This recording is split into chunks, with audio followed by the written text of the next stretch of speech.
But here we may live in an increasingly digital world, but it seems the popularity of board games is undergoing a resurgence. Yes, sales have soared during the pandemic as people found new ways to entertain themselves during lockdowns. But even before the onset of COVID, the industry was already worth several £billion and attracting thousands of new games designers every year. Nick Smith has this report. Sometimes you've just got to roll the dice and see where chance takes you. But board games can be a pretty safe bet. It's a multi-billion-pound industry with a huge variety to cater for all tastes. And people we asked in Bristol are certainly fans of some of the more traditional favourites. I love Cluedo, always have. It's like a Sherlock Holmes board game. During the lockdown we tried to sort of venture out and buy different sort of board games, and by far that's my favourite one. My favourite good board game is Monopoly. This is the classic. I would say that it's Monopoly, and it's quite competitive. My favourite board game is Monopoly, and I like playing that because it gives me great pleasure meeting my family and girlfriend at it. Think we're bored of board games? Think again. Despite a multitude of digital distractions, the global market for them is set to be worth £8.7 billion by 2023. That's up from £5 billion in 2017. UK sales of board games, tabletop games and puzzles was definitely boosted by the pandemic, jumping by a third in 2020. But developers and enthusiasts of these games say their power to bring people together as a social activity means they'll continue to have staying power. One sector seeing huge growth is tabletop gaming, coming a long way since its origins in Dungeons & Dragons several decades ago.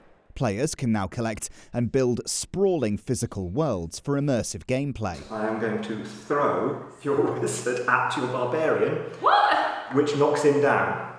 And enthusiasts say there's plenty to draw people in and keep them playing. It's the social aspect.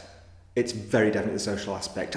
The games themselves are great, there's some cool mechanics, there's some nice miniatures to paint, or some nice art on cards. But for me, it's getting together with a group of friends and having fun. There's so much variety of things out there, so there's a type of game for everybody basically. And from my experience, it's drawn people like me in because it's the curiosity element as well. It's not what you expected, so you want to find out more.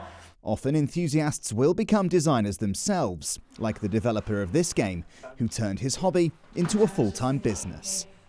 But in the last 20 years, probably thanks to online retailing, there's been a real surge and growth in kind of small independent companies, kind of filling every kind of niche of the hobby really. And they play games and they share that with other people, and that brings more people into the hobby. Each different game has got its own bunch of enthusiasts.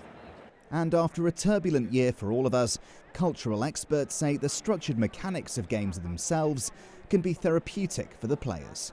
Games allow us, I think, a sense of control.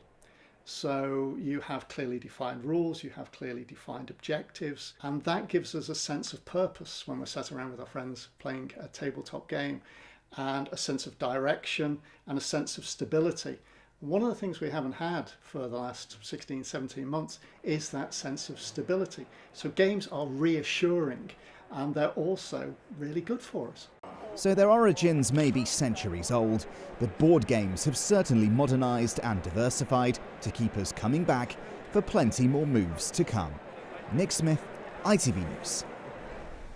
Cool, there's a lot out there, isn't there? There is, more than you'd imagine, but actually the classics, they're always the best. We heard it there, Monopoly. I can't play Monopoly anymore. First it was my dad, who is a cheat and too competitive, and now it's my son who's basically taken that role. So we're going to have to go back to some more simple games. I can still beat them at Scrabble, so that's okay. Maybe Cluedo as well.